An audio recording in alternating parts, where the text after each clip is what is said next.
Hello, Homestead. Please stand for the pledge. I pledge allegiance to the flag of the United States of America and to the republic for which it stands, one nation, under God, indivisible, with liberty and justice for all. Please remain standing for a moment of silence. From Homestead Media, this is HHS In Depth. Coming up today on HHS In Depth, you'll meet the people behind keeping us students on track from elementary to high school, our SACS guidance counselors. Plus, you've heard about some of our interesting clubs here at Homestead, but do you know how to start a club of your own? We'll show you how it's done. Those stories and more straight ahead. Thank you for joining us today. I'm Nada DeHook. And I'm Carly Flanagan. And Nada, we are so close to being done with finals. I know those last few finals were tough, but I'm so excited for winter break. And after winter break, we have our second semester with the classes that we scheduled with our counselors. And speaking of counselors, you may know them as the people who go to help create your schedules for your classes. But besides switching out one class for the other, the counselors in the SACS community have a very important role of shaping the minds of our future. We are trying to help raise the professionals of tomorrow, so I go in and do guidance lessons in each grade level. Our hope, though, is through those developmental guidance lessons that they're learning the skills and things that they need to help them become more successful in the middle school level, therefore helping them be successful at the high school level and moving on out into the community. We kind of operate as a village here at Woodside, so we get to know all of our students in some capacity. Really just working with not only the students, but their families too. We provide academic planning. We also provide college and career planning and social, emotional, and mental health support. Each counselor in SACS works with students throughout different stages in their lives, helping them learn life skills for where they go after they graduate each grade. Part of the guidance curriculum is making sure that we, even at kindergarten level, start talking about goals and short-term goals of what they want to do for their academic career here, but also long-term goals as far as like what might we want to do someday. Putting some more responsibility into their hands as far as assignments and moving from class to class and being able to balance extracurricular activities with academics. With every difficulty, there are always moments that remind them of why they chose to do their job in the first place. That is probably the most rewarding, is gaining those relationships, gaining their trust, knowing that I'm here to help them in any way that they need to have help in order to be the best students they can be. Sometimes as a counselor, you have those really, really rough days where you're like, am I even making a difference?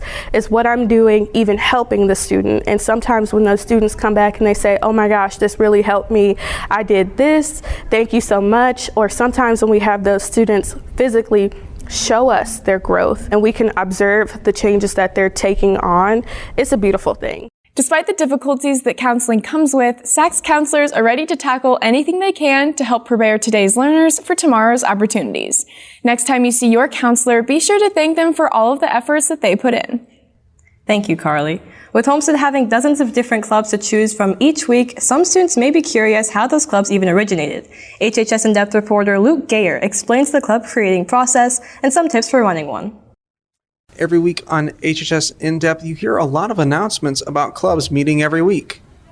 But have you ever wondered how clubs themselves originated? Or maybe you've wanted to make a club yourself? What you are going to want to first do is get a group of about 3 students and contact Mrs. Bay about your club idea.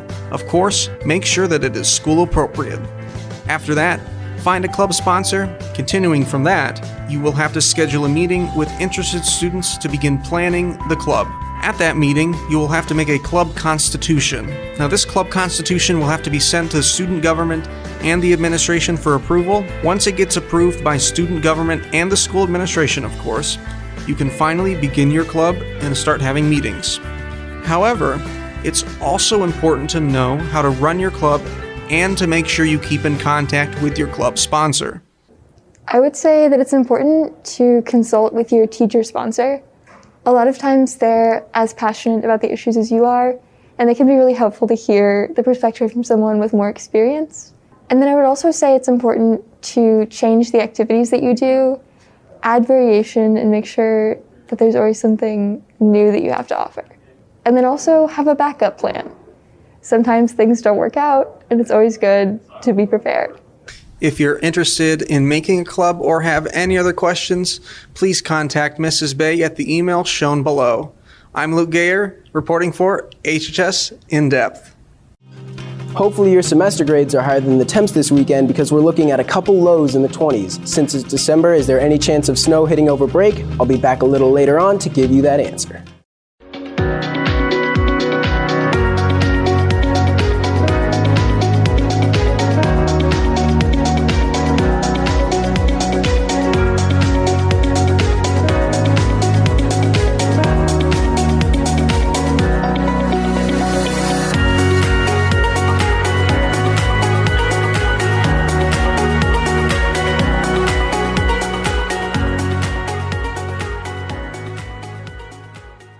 You're watching HHS In Depth with Nada DeHook and Carly Flanagan. Welcome back to HHS In Depth. And Nada, looking at the national news from this past weekend, and the Midwest faced a devastating weather system. That's right, Carly. In the states that surround Indiana, storms that spawned tornadoes took out many miles of homes and buildings. The biggest impact appeared in Mayfield, Kentucky, where so far a reported 88 people have died. The tornado took out electricity and water posts around the city, leaving almost half of the Mayfield population without power or running water. The storm also leveled nearly 1,000 homes across the state, says Kentucky Governor Andy Beshear. This extreme weather also occurred in Tennessee, Arkansas, Mississippi, Missouri, and our border state, Illinois, all of which lost warehouses, factories, and farmhouses from the tornadoes. Here in Indiana, there was severe weather with trees and signs coming down all around the state, including in our city of Fort Wayne. Throughout this week, the Federal Emergency Management Agency has been building shelters and providing resources for the damage the states have faced. If you would like to donate to the cause, follow the link shown below. All right, thank you, Nada. Seniors, this is a reminder that your Graduation Pathways Semester 1 folder must be completed prior to the start of winter break tomorrow. Go to your Canvas courses titled Graduation Pathways 2021-22 to complete the requirements. Remember, if you do not complete them, you will not be able to graduate from high school. Lost and found items are located on the tables outside of the discipline office in the 1012 building. See Mrs. Godfrey in discipline for valuable items such as jewelry, keys, electronics, and designer clothes. All items not picked up by the end of the day tomorrow will be donated to charity. It's time once again for intramural basketball at the Y. The season starts January 10th and runs through February 25th. Games are played weekdays starting at 3 p.m. at the Jorgensen Y. The cost is $35 per person. Team packets are available in the discipline office and are due back by December 20th. Any questions can be directed to Caleb Sperry at the Y. There have been many changes that have happened for high school students in Indiana, and one of the biggest changes are the requirements for graduating high school. Here's HHS In-Depth reporter Thomas Lazar to give you more insights. A lot of changes due to COVID last year have mostly been reversed. However, graduation changes made at the state level are starting to be implemented. However, students may not know all the changes and what needs to be done for them to graduate. So the class of 2022, there's no change in the graduation requirements, but starting with the class of 2023, students have to graduate on what they call graduation pathways. So I-STEP goes away, and basically what students are going to have to do is hit their 40 credits, and then they're going to have to hit a Box 2 requirement and a Box 3 requirement in order to graduate. The new Box 2 and Box 3 requirements come with familiar and new tasks, with Box 2 dealing more with what has been going on with 5th period classes, and Box 3 deals with more of the post-secondary aspects. There's a lot of opportunities there, but those are post-secondary competencies, and that's where you get a lot of the options, and that's where we'll be creating some of the courses to meet those. If you are not sure if you are meeting these requirements, or are confused about future requirements, don't worry, because counselors are committed to making sure everything goes smoothly. The counselors will support the students through the new requirements. A good portion of the students will naturally hit pathways just by the course selections that they take, dual credit and AP opportunities, as well as some of the programs that they do. Other students will need a little bit more support and guidance, but those will be reviewed at all the grade level meetings when you have your freshman, sophomore meetings, and then really concentrated on in your junior meeting to make sure you're hit the pathway in terms of graduation. Finishing graduation requirements is really important, so hopefully you have a better understanding what needs to be done in order for you to graduate. If you have any further questions, you can email your guidance counselor at any time. Reporting for HHS In Depth, I'm Thomas Lazar. Thank you, Thomas. Jenna Lane joins us now to bring us a recap of a holiday fundraiser that took place here at Homestead last weekend. That's right, Carly. Last Friday, Homestead's Dance Marathon put on a Carols and Cookies fundraiser, and both children and parents got the opportunity to enjoy the festivities, all while listening to holiday tunes and enjoying sweets. The busy night included a story from Santa, a chance to sit on Santa's lap, holiday crafts, musical performances, and plenty of cookies. There were over 100 people in attendance, and all of the proceeds went to supporting the kids at Riley Children's Hospital. In total, the Carols and Cookies night was able to raise $766.61 for the kids.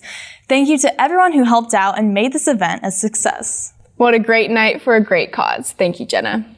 Once again, we're in the midst of some very unwinter-like weather. So what are the chances that we have a white Christmas this year? Jensen Clegg joins us now to let us know. Thank you, Carly and Nada. This afternoon looks a little cloudy, and temperatures can be expected to steadily drop from about 59 degrees when school gets out to a low of 35 degrees later in the evening, getting colder as the evening goes on. Looking at the weekend, Friday looks like it's going to start out below freezing at 28 degrees in the morning, and we're looking at about 43 degrees when we get out of school tomorrow. Expect some rain later in the night. Keep that in mind if you're going to tomorrow night's basketball games. For Saturday, we'll see rainy conditions in the morning with cloudy skies and a high of 38 later in the day. A mostly cloudy Sunday looks to be the coldest day over the weekend, only hitting 36 degrees. So those who enjoyed the heat wave this week, sorry, but it's not sticking around as we'll have more normal December temps this weekend. Later on, I'll give you a breakdown for what we can expect on Christmas Day. Carly, Nada, back to you. All right, thank you, Jensen. Next in sports, another big weekend from both the boys and girls basketball teams as they keep moving up in the state rankings. Anthony Gary is in next with the locker report to get us caught up on our winter sports teams. Stay with us.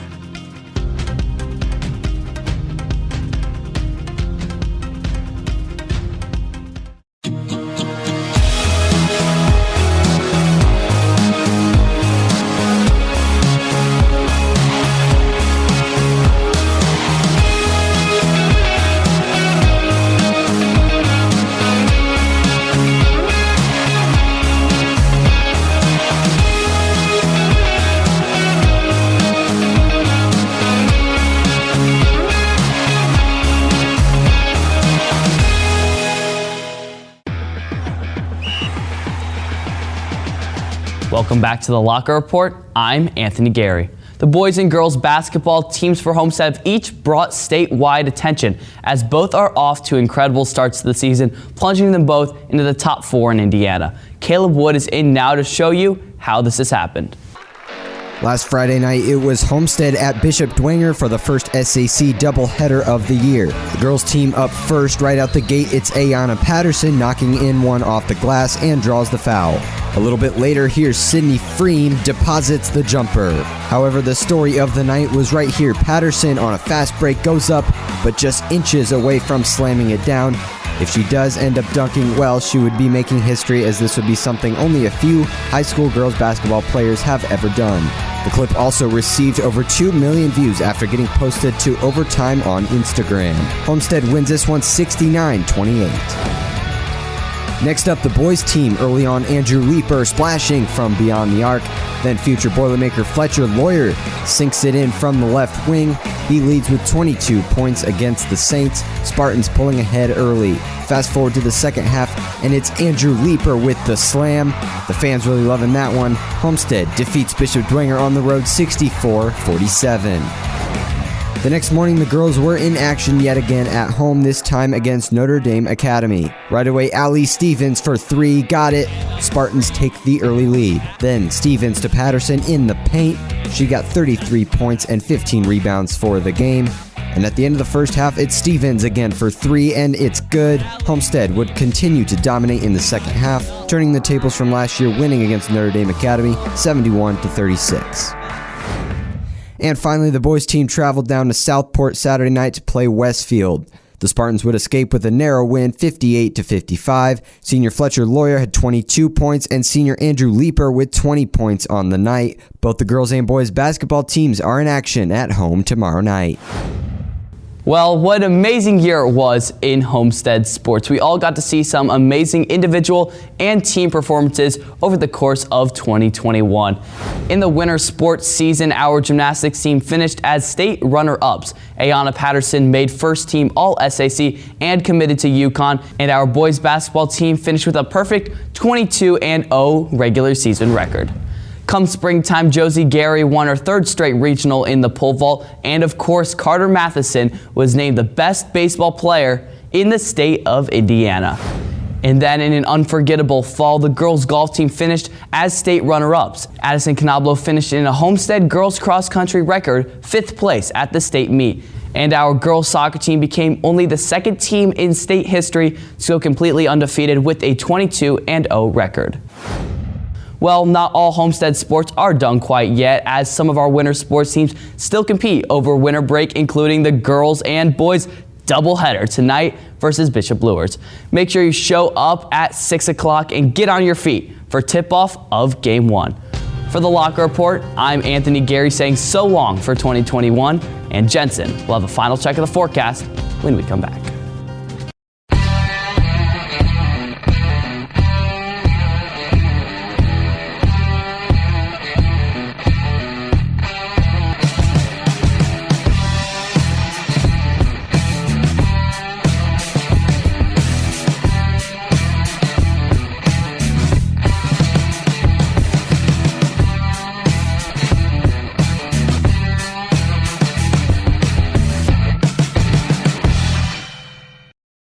The warmer temps we've seen this week will not continue through this weekend or beyond, but it doesn't mean all outdoor activities should be put on hold. Minus some rain Friday night and Saturday morning, the rest of the week will remain dry.